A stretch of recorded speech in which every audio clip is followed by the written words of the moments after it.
You ask Tiger to solve. This deals with linear equations with one unknown. The final result is x equals -2.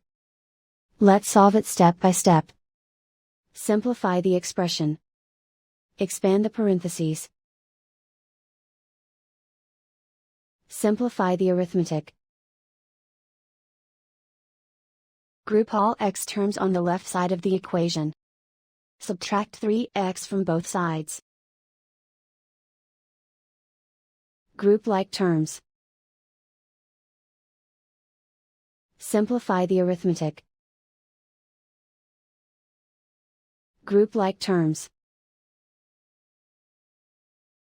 Simplify the arithmetic. Group all constants on the right side of the equation. Subtract 12 from both sides. Simplify the arithmetic.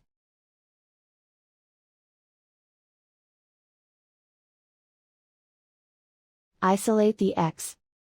Divide both sides by 3. Simplify the fraction. Find the greatest common factor of the numerator and denominator. Factor out and cancel the greatest common factor.